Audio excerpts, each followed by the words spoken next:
എനിക്ക് ചിലപ്പം നമ്മളെ മറ്റേ വീഡിയോയിൽ ജോൺ ബ്രിട്ടാസ് പാർലമെന്റ് സംസാരിക്കുമ്പോൾ മറ്റേ റഹീമിന്റെ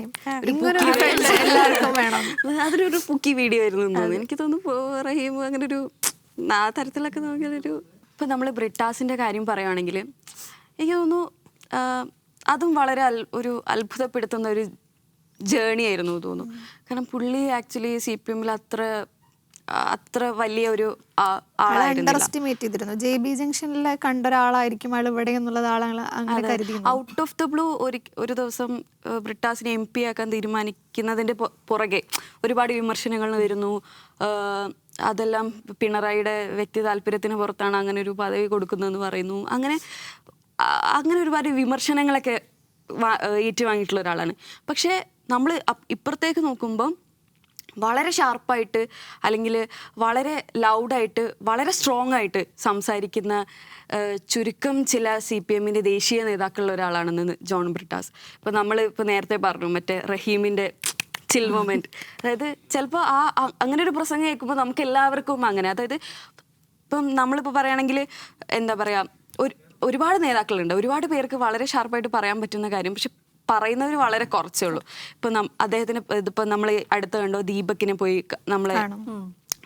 പോയി കാണുക, പുള്ളിയായിട്ട് സമയം ചെലവഴിക്കുക, പിന്നെ എല്ലാ വിഷയങ്ങളും ആഞ്ഞടിക്കുക. അതായത് വളരെ സ്ട്രോങ് ആയിട്ട് അതിനെ like this is the last day, ഇത് ഇന്ന് എനിക്ക് എന്ത് പറയാനുണ്ടോ ഇതെല്ലാം ഇന്ന് പറയാം. ലൈക്ക് ആ തരത്തിലൊരു ഭയങ്കര റെപ്യൂട്ടേഷൻ ഉണ്ടാക്കിയിട്ടുള്ള അല്ലെങ്കിൽ ഭയങ്കര സ്ട്രോങ് ആയിട്ടുള്ള ഒരു നേതാവായിട്ട് ബ്രിട്ടാസ് മാറി എന്നുള്ളത്. അതായത് ആദ്യം എല്ലാവരും ഭയങ്കര സംശയിച്ച് പുള്ളിനെ ബ്രിട്ടാസിനെ കൊണ്ട് എന്ത് പറ്റും എന്ന് ഭയങ്കര സംശയിച്ചിരുന്ന ആളുകൾക്ക് എനിക്ക് തോന്നുന്നു പിന്നീട് ആ സംശയം മാറിയിട്ടുണ്ടാവും. അങ്ങനെ ഒരു സംശയം പിന്നീട് ഒരിക്കലും ഉണ്ടായിട്ടുണ്ടാവില്ല എന്ന് തോന്നുന്നു. എമ്പുരാൻ ഇറങ്ങിയ സമയത്ത് സുരേഷ് അതിലൊരു ക്യാരക്ടറാണല്ലോ സുരേഷ് ഗോപി മുന്നേ ആണ് ഇത് ഭയങ്കര ലൗഡായിട്ട് ഷാർപ്പായിട്ട് പറഞ്ഞ ഒരാളാണ്. പിന്നെ ഈ അടുത്ത് തന്നെ കേരള സ്റ്റോറി ഇട്ട് പറയുമ്പോൾ പുള്ളിക്കാരൻ പറഞ്ഞു ഇതൊരു പ്രൊപ്പഗാൻഡ ഫിലിം അല്ല, ഇതൊരു സെപ്റ്റിക് ടാങ്ക് ഫിലിമാണ് എന്നാണ് പുള്ളിക്കാരൻ പറഞ്ഞത്.